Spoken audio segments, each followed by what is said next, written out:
everybody. Thank you for having this.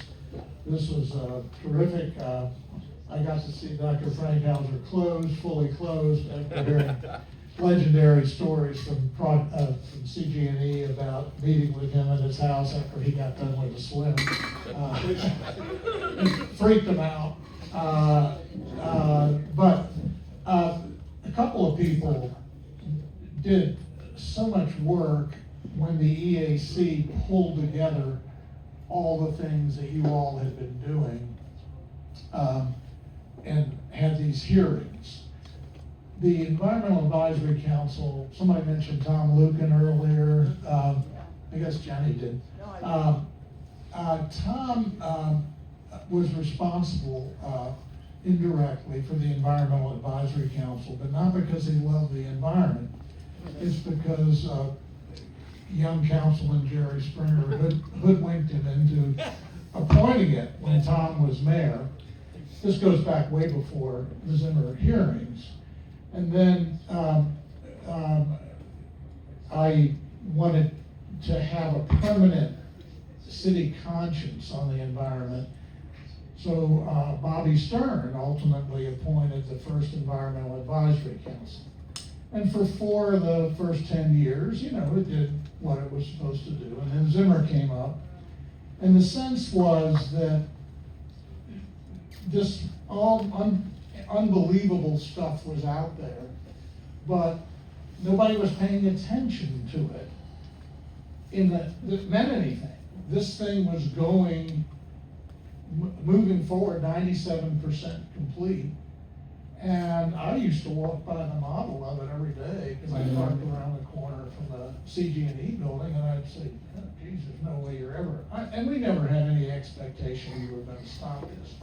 But what the EAC wanted to do was to be sure that the records were clear. So when there was the first near meltdown, hopefully it wouldn't be the big one, people would say, see, here's the records. So we wanted to make this recording, and we wanted the city to have hearings on this. I think this is an important thing for organizers to realize. The city said, the law department, all these good people, they'll pull the radiation monitors out of the river if we have hearings on Zimmer. Because they had negotiated putting radiation monitors so we'd be able to see, in effect, the headlights of the train coming toward us. And we would have no doubt we were being irradiated by these monitors, and they didn't want to lose them. So, think about that. Roll that around in your head for a minute. So they said, we can't do the hearing, but the EAC, which is clearly outside, like an outside conscience, you can have the hearings. That's how we happen to have the hearings. We did not want to have the hearings. We wanted the city to have the hearings because of the prestige and all that. So anyway, a guy named Bruce Suits, I wish Bruce was here. I was hoping he would. He's going to try to come yet, he said. Okay, yeah, well, Bruce was also late with a few of our minutes on a few years, decades ago. But so maybe he'll get it. But Bruce just did a whale of a job as a staff person. Unbelievable staff work. Because we got through a month and a half, we had a month worth of hearings, but then for 2 years, the EAC, because I guess we had gained some credibility with regional media, had to be kind of a truth squad with all these pronouncements coming out from the utility, because the utility was trying to save this thing. And we knew after our hearings, and we had written our report, that there was a guy named Jim Kepler, and I think you know that name from your book, I noticed. Kepler came to our hearings, and the first question I personally asked him chairing the first hearing was this. I went through the litany of things that you all had brought out, the whistleblowers and everything that brought out. I said, all of these problems, 4 to 8 million missing QA/QC documents, all these things. How are you going to ever license this thing? And Kepler looked at me. Now remember, we had no authority, no power, and we were proud of that. We were just a bunch of citizens having a hearing.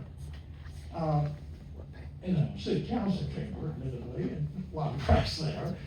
Kepler looked at me and he said, "Mr. Altman, it isn't gonna be easy." So number one, they were gonna try, and number two, that moment would live forever, as, which I guess it still does, somewhere on our website, that it was gonna be very difficult to get it through. Guy Guckenberger, who was a Republican on city council, when we started these efforts, the votes were 8-1 against us. To try to put these issues together. Guckenberger was the only one for us. After the hearings, it shifted to 8-1 for us, with Ken Blackwell being the only guy. And Ken wrote an article in the Western Hills Press, because no other paper would take it, saying that if you were pretended to be interested in safety and reliability as Zimmer, you were a fifth column communist. That was Ken. But then again, He led the Marxist study group at Xavier when he was a student. Yeah, he was in it. So anyway, David Server, who was a wonderful, eccentric activist, David said to me early, when we realized we were going to do hearings, we have to focus on safety and reliability. We had such a strong conflict of interest, Tom and I were just talking about that provision, because Tom was on the EAC.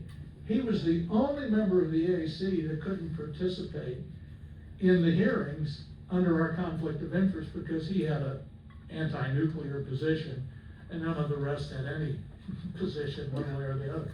So this is a great irony that was not been lost on us over the years. But David Server came up with a theme, and every question we asked was focused on that thing. We didn't, many of us obviously, you have to be deranged not to be concerned about nuclear power, and then 3 Mile Island happened on top of that. So anyway, that was the last thing I want to mention is Tom mentioned Admiral Joe. One of my personal favorites, who was sent out here, and he had a rough go, but he was determined to get this thing online. So the last day, I got a call from several members of local press. Everybody said they're pulling the plug on Zimmer. It's not going to be going online as a nuclear plant. And it's sort of like a right-winger hearing that Roosevelt was dead. I wanted to see the body. In other words, I didn't quite believe, because this is the best unexpected news I could possibly hear.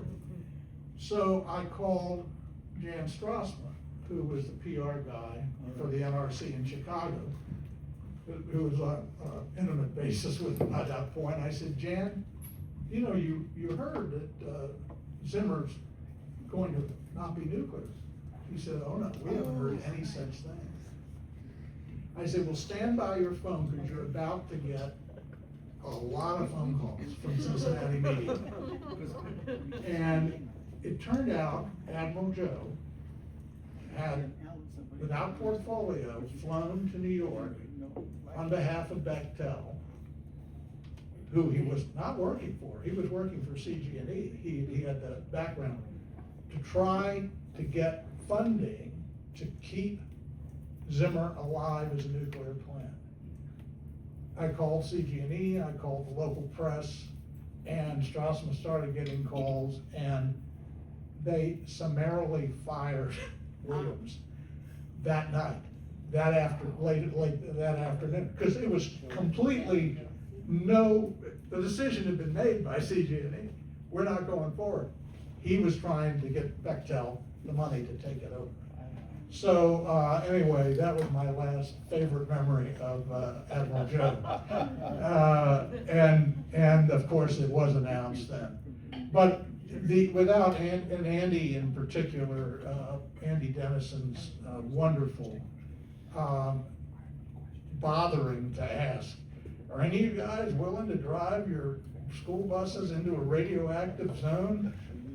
I mean, it was so brilliant and clean and clear and persuasive as any great trial lawyer would do. It was just wonderful. And we were glad that we could function as a conscience of the city, because the city really needed a conscience at that time, because it was worried about those radiation safety monitors. Now, the great irony, Claremont County faces coal ash removal issues at the very time that they should be being cleaned up under federal law. And of course, the Trump administration is not going to enforce that, and, citizen enforcement is the only game in town, and we'll see how that goes. But, and Zimmer will be next. I mean, Zimmer will be under the same, the coal ash at Zimmer. So anyway, I'm sure that's way over my allocation, but thank you all very much for being here.